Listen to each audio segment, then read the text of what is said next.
അസ്സലാമലൈക്കും. ഹായ്, നമസ്കാരം. റിയൽ ഹോമിൻ്റെ പുതിയൊരു വീഡിയോയിലേക്ക് എല്ലാവർക്കും സ്വാഗതം. അതെ, ബോട്ടിൽ ക്യാപ്പ് കൊണ്ടുള്ള ഒരു 100 യൂസ്ഫുൾ ഐഡിയാസുമായിട്ടാണ് വന്നിരിക്കുന്നത്. നമ്മുടെ കിച്ചണിലും വീട്ടിലും ഒക്കെ ഒരുപാട് യൂസ്ഫുള്ളായത് പഴയ കുറേ ഐഡിയാസ് നിങ്ങൾ കണ്ടിട്ടുണ്ടാവും അല്ലേ, ഹാങ്ങറൊക്കെ ആയിട്ട്. അതല്ല നമ്മുടെ ഈ വീഡിയോയിൽ കാണുന്നത്, നമുക്ക് എന്നും യൂസ്ഫുള്ളായ ഒരു പിടി ഐഡിയകൾ.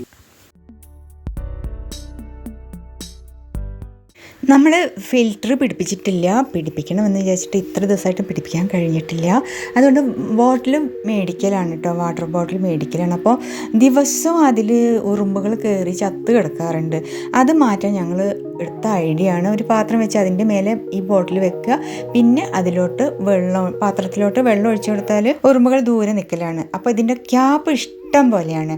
ആ ക്യാപ്പുകൾ കൊണ്ട് നമ്മൾ എന്താ ചെയ്ത് നോക്കിക്കോളൂ. മിക്സിയുടെ കാലുകളില്ലേ, അതിൻ്റെ കാലിൻ്റെ അടി ചിലപ്പം കുറച്ച് പഴകുമ്പോൾ ഉരുകി ഒട്ടാൻ തുടങ്ങും അല്ലേ, നമ്മുടെ കൗണ്ടർ ടോപ്പൊക്കെ വൃത്തികേടാവും. അപ്പോൾ ഇങ്ങനെ നീക്കാനൊന്നും പറ്റാത്ത തരത്തിലാവും. അതിന് നമ്മൾ കണ്ടുപിടിച്ചതാണ് ഈ ക്യാപ്പ് അതിൻ്റെ അടിയിലൊക്കെ വെച്ച് കൊടുക്കുക. അപ്പോൾ ആ പ്രശ്നം മാറിക്കിട്ടും.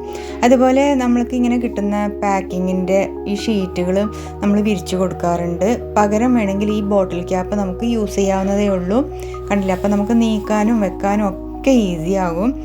അതുപോലെ ഓവൻ്റെ ഒക്കെ ഭയങ്കര വെയിറ്റ് കാരണം അനക്കാൻ പറ്റാറേ ഇല്ലായിരുന്നു. ഇപ്പോൾ ഈ ക്യാപ്പ് വെച്ചത് കാരണം വളരെ ഈസി ആയിട്ട് എനിക്ക് അങ്ങോട്ടും ഇങ്ങോട്ടും മൂവ് ചെയ്യിക്കാനും അതിൻ്റെ അടിയിലൊക്കെ നല്ല രീതിയിൽ ഭയങ്കര പൊടിയാണ്. അവിടെ കൺസ്ട്രക്ഷൻ സൈറ്റ് ഉള്ളതുകൊണ്ട് ഭയങ്കര പൊടിയാണ്. അതുകൊണ്ട് നീക്കി തുടക്കാനൊക്കെ വളരെ ഈസി. അതുപോലെ ചെയറിൻ്റെ അടിയിലൊക്കെ ഇതൊക്കെ വെയിറ്റ് ഉള്ളതുകൊണ്ട് നീക്കുക എന്ന് പറഞ്ഞാൽ ഭയങ്കര പ്രയാസമാണ്. എന്നും നീക്കുക എന്ന് പറഞ്ഞാൽ വല്ല ജിമ്മിലൊക്കെ പോകേണ്ടി വരും. അതുകൊണ്ട് ഞാൻ ഈ ക്യാപ്പാണ് വെച്ച് കൊടുത്തിരിക്കുന്നത്. അടിയിൽ ക്യാപ്പ് ഉള്ളതുകൊണ്ട് എനിക്ക് അങ്ങോട്ടും ഇങ്ങോട്ടും നീക്കാൻ വളരെ ഈസി ആയിട്ടാണ് ഇരിക്കുന്നത്. അപ്പോൾ ഇതൊക്കെ നിങ്ങൾക്ക് യൂസ്ഫുൾ ആണെങ്കിൽ ഒന്ന് ട്രൈ ചെയ്യട്ടോ. അതുപോലെ ഇതൊക്കെ കൊച്ചു ഐഡിയാസാണ് കേട്ടോ.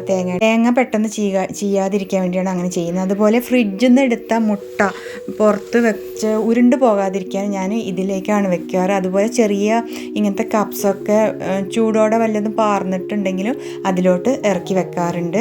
അതുപോലെ നമുക്ക് കുക്കീസ് ഉണ്ടാക്കാൻ ഷേപ്പ് നല്ല റൗണ്ട് ഷേപ്പ് കിട്ടാനും ഈ ക്യാപ്പാണ് നമ്മൾ യൂസ് ചെയ്യുന്നത്. ഇത് വേറൊരു കുക്കീസ് കട്ടറാണ്.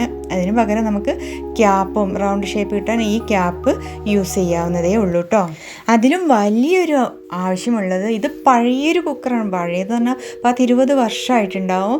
ഇതിൻ്റെ ഹാൻഡിൽ കണ്ടില്ലേ, ഇളകി പോകുന്നുണ്ട്. പക്ഷേ ഞാനിത് കളഞ്ഞിട്ടില്ല. നമുക്ക് ഓവൻ പവർ ഇല്ലാത്തപ്പോഴൊക്കെ ഇതിലാണ് കേക്ക് ഉണ്ടാക്കലോ അല്ലെങ്കിൽ കലത്തപ്പം ഉണ്ടാക്കലോ എന്ത് വേണമെങ്കിലും ചെയ്യാമല്ലോ. അതുകൊണ്ട് നമ്മളിത് കളഞ്ഞിട്ടില്ല. നമ്മൾ ഈ ഹാൻഡിൽ ഒന്ന് അവിടെ ഉറപ്പിക്കാൻ വേണ്ടിയിട്ട് ഈ ബോട്ടിലിൻ്റെ ക്യാപ്പ് മിഡിലിൽ ഇങ്ങനെ ഹോളിട്ട് കൊടുക്കാം. നിങ്ങൾക്ക് സോൾഡറിങ് അയൺ ഉണ്ടെങ്കിൽ അതുകൊണ്ട് ചെയ്യാം. അല്ലെങ്കിൽ നമ്മൾ ഒരു കത്തി ചൂടാക്കിയിട്ടോ കമ്പി ചൂടാക്കിയിട്ട് വെച്ചാൽ അത് അവിടെ ഒരു ഹോളായി കിട്ടും. അതുപോലെ ഈ ചുറ്റുഭാഗം ഉള്ളതും ഒന്ന് വെട്ടിക്കൊടുക്കുക.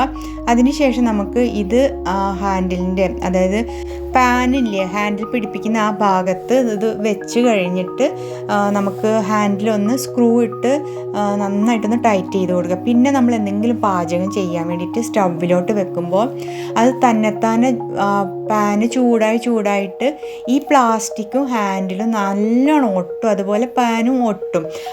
അത് ജീവിതകാലം മുഴുവൻ ഈ പാൻ നമ്മൾ കളയുന്നത് വരെ അത് അവിടെ തന്നെ ഇരിക്കും. ഒരു കുലുക്കം ഉണ്ടാവില്ല. പിന്നെ നമുക്ക് ഹാൻഡിൽ ഇളകി എന്നുള്ള പരാതി നമുക്ക് മാറ്റിയെടുക്കാൻ പറ്റും. അപ്പോൾ ഈ ക്യാപ്പ് കൊണ്ടുള്ള ഒരു നല്ലൊരു യൂസാണിത്. എല്ലാവരും ഒന്ന് ട്രൈ ചെയ്യുക. നിങ്ങൾക്കും ഉണ്ടാവില്ല ഇങ്ങനെ പഴയത് ഇളകിയതൊക്കെ ഇങ്ങനെ ചെയ്ത് നോക്കാവുന്നതേ ഉള്ളൂ കേട്ടോ. എന്നിട്ട് നമുക്കിത് വെച്ചിട്ട് ഒന്ന് ടൈറ്റായി കൊടുക്കാം. സ്ക്രൂ ഡ്രൈവർ ഉണ്ടെങ്കിൽ അതുകൊണ്ട് ചെയ്യാം. ഇത് പഴയതായതുകൊണ്ട് ഞാൻ പഴയൊരു കത്തിയാണ് യൂസ് ചെയ്തിരിക്കുന്നത്. ഇതിവിടെ ടൈറ്റ് ആക്കിയിട്ടുണ്ട്. ഇനി നമുക്ക് അടുപ്പിലോട്ട് വെച്ചു കൊടുക്കാം. കണ്ടില്ല, എന്തെങ്കിലും പാർന്നിട്ടോ എങ്ങനെയായാലും അത് നമുക്ക് 2-3 ദിവസം നമ്മൾ നല്ല ടൈറ്റായിട്ട് അവിടെ ഉറച്ചിട്ടുണ്ടാവും, അനങ്ങേയില്ല. മുട്ടയുടെ മഞ്ഞയും വെള്ളയും മാറ്റലൊരു ടാസ്ക് തന്നെയാണല്ലേ. അല്ല, ചിലപ്പോൾ പൊട്ടിയിട്ട് അതിൽ മിക്സായി പോകും. അതിനാണ് നമ്മൾ കണ്ടുപിടിച്ചത്. ഇപ്പോൾ ബോട്ടിലിൻ്റെ ഇതിൽ ഒരു നീളത്തിൽ ഹോളിട്ട് കൊടുക്കുക. സോൾഡറിങ് അയണോ അല്ലെങ്കിൽ കത്തി ചൂടാക്കിയിട്ടോ ചെയ്യാവുന്നതേ ഉള്ളൂ. ഇങ്ങനെ 4 ഭാഗത്തോ അല്ലെങ്കിൽ 2 ഭാഗത്തായാലും ഒരു പ്രശ്നവും ഇല്ല. എന്നിട്ട് നമുക്ക് ഐസ്ക്രീമിൻ്റെ സ്റ്റിക്കൊക്കെ ഉണ്ടാവുമല്ലോ, അത് ഒന്ന് ഇവിടെ ഒട്ടിച്ച് കൊടുക്കാറുണ്ട് കേട്ടോ. നമ്മൾ കാണിക്കാം. അത് ആദ്യം ഒന്ന് ഹോളിടട്ടെ കേട്ടോ. ഇങ്ങനെ എല്ലാവർക്കും ചെയ്ത് നോക്കാവുന്നതേ ഉള്ളൂ. ഹോളിട്ടതിന് ശേഷം ഈ ക്യാപ്പ് ആ ഐസ്ക്രീമിൻ്റെ സ്റ്റിക്കിലോട്ട് ഒട്ടിച്ച് കൊടുക്കണം.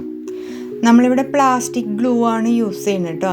ഇങ്ങനെ ഒന്നുകിൽ പകുതി വെച്ചിട്ടോ അല്ലെങ്കിൽ ഇങ്ങനെ ഏത് തരത്തിൽ നിങ്ങൾക്ക് ചെയ്യാം. ഇങ്ങനെ ആകുമ്പോൾ നമുക്ക് ബൗളിലൊക്കെ വെക്കാൻ ഈസിയാണല്ലോ. അതുകൊണ്ടാണ് ഞാനിത് നടുക്കിൽ തന്നെ ഒട്ടിക്കാൻ പോവുകയാണേ. നമ്മൾ തിരിച്ച് വെച്ചിട്ട് വേണം ഒട്ടിക്കാൻ. ഇങ്ങനെ ആക്കിയിട്ട് ഒന്ന് ഈ ക്യാപ്പുമ്മൽ ഒട്ടിച്ചു കൊടുക്കുകയാണ് കേട്ടോ. ഒട്ടിച്ചു കൊടുത്തിട്ട് നമ്മൾ മുട്ട പൊട്ടിച്ച് ഇതിലോട്ട് ആക്കി ഈ മുട്ട സെപ്പറേറ്റ് ചെയ്യണ ഈ ഐറ്റം നമുക്ക് ഒരു ബൗളിൻ്റെ മേലെ വെച്ച് കൊടുത്തിട്ട് മുട്ട പൊട്ടിച്ചിട്ടാൽ മുട്ടയുടെ വെള്ള ആ ബൗളിലേക്കും പോകും, മഞ്ഞക്കരു ഇതിലുമേൽ നിൽക്കുകയും ചെയ്യും. അപ്പോൾ നമുക്ക് എന്തെങ്കിലും നമ്മുടെ വേറെ റെസിപ്പീസിലൊക്കെ യൂസ് ചെയ്യാൻ ഈസി ആയിരിക്കും. പലപ്പോഴും നമുക്ക് പറ്റണ ആ അബദ്ധം ഇവിടെ പറ്റില്ല. കണ്ടില്ലേ, മുട്ടയുടെ മഞ്ഞക്കരു അതിൽ കറക്റ്റായിട്ട് നിൽക്കുന്നുണ്ട്. ബാക്കി വൈറ്റ് അടിയിലോട്ടും പോകുന്നു. എല്ലാവരും ഒന്ന് ട്രൈ ചെയ്ത് നോക്കണം. ഇഷ്ടമായാലും നിങ്ങൾ ലൈക്ക് ചെയ്യണം, അതുപോലെ ഷെയർ ചെയ്യാൻ മറക്കരുത്. സബ്സ്ക്രൈബ് ചെയ്യാത്ത ഫ്രണ്ട്സ് ആരെങ്കിലും ഉണ്ടെന്ന് സബ്സ്ക്രൈബ് ചെയ്ത് ഒന്ന് സപ്പോർട്ട് ചെയ്യുക കേട്ടോ. നമ്മുടെ എല്ലാ ഐഡിയാസും നിങ്ങൾക്ക് ഇഷ്ടപ്പെട്ടെന്ന് കരുതുന്നു. ഇനി ഒരുപാട് പുതിയ ഐഡിയകളും ടിപ്സുമായിട്ട് നമ്മൾ വരുന്നതായിരിക്കും. അടുത്തൊരു നല്ലൊരു വീഡിയോ വരേക്കും. അസ്സലാമു അലൈക്കും, നമസ്കാരം, bye. Thank you for watching my video.